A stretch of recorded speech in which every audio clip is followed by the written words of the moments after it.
Chapter 71. We burn a swan boat, which I'm pretty sure is illegal. The funeral was held on the pond in the public garden. Somehow the Einerjar had gotten possession of a swan boat, the kind that normally don't ply the waters during the winter. They modified the boat, turning it into a floating funeral pyre for 3 Valkyries. The bodies were wrapped in white and laid on the bed of wood, with weapons and armor and gold heaped around them. The pond was frozen over. There shouldn't have been any way to launch the boat, but the Einerjar had brought along a friend, a 15-foot-tall giantess named Hydrokin. Despite the weather, Hydrokin was dressed in cut-off shorts and an extra large shirt from the Boston Rowing Club.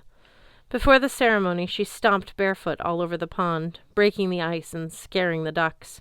Then she came back and waited respectfully at the shore, her shins glazed with freezing water, while Einerjar came forward to say their goodbyes to the fallen.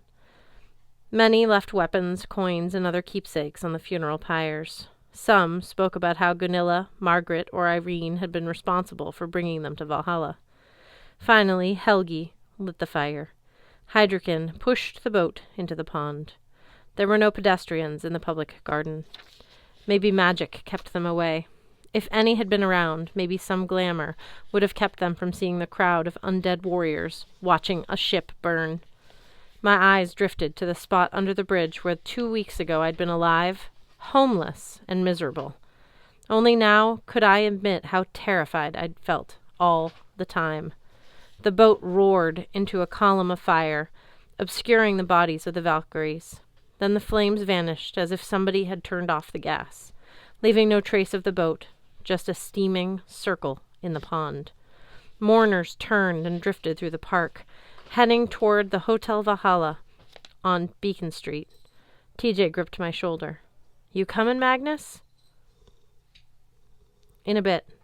As my hallmates headed back home, I was happy to see half-born Gunderson slip his arm around Mallory Keene's waist. She didn't even cut his hand off for doing so. Blitz, Hearth, Sam, and I stayed, watching the steam curl off the pond. Finally, Hearth signed, "I'm going to Asgard." "Thank you, Magnus." I'd seen the envious looks some of the Einerjar had given him. For decades, maybe centuries, no mortal had been allowed to visit the city of the gods. Now Odin had agreed to teach an elf. "That's awesome, man," I said. "But listen, don't forget to come back and visit, huh? You've got a family now." Hearthstone smiled. He signed. "I hear you." "Oh, he'll visit all right," Blitzen said. "He promised to help me move into my new store. I'm not lugging all those boxes without some magic assistance." I felt happy for Blitz, though it was hard to think about yet another one of my friends going away. "I'm sure you'll have the best shop in Nidvillier." Blitzen snorted. "Nidvillier? Ugh, dwarves don't deserve my fashion brilliance. That red gold from Odin will buy me a nice storefront on Newbury Street. Blitzen's best will be open in the spring. So you have absolutely no excuse not to come by and get fitted for one of these. He brushed aside his overcoat, revealing a glittering, stylish, bulletproof vest. I couldn't help it. I gave Blitzen a hug. "All right, kid, all right." He patted me on the back. "Let's not wrinkle the fabric." Sam grinned. "Maybe you can make a new hijab for me. The old one got kind of ripped to shreds." "I'll make it for you at cost, with more magical properties," Blitzen promised. "And I have some ideas for colors." "You're the expert," Sam said. "As for me, I've got to get home. I'm grounded. I have a pile of makeup work from school." "And you have a boyfriend to deal with," I said. She blushed, which was kind of cute. "He's not—" "All right, fine. Yes, I should probably deal with that, whatever it means." She poked me in the chest. "Thanks to you, I can fly again. That's the main thing. Try not to die too often until I see you again." "When will that be?" "Soon," Sam promised. Odin wasn't kidding about the high-risk assignments.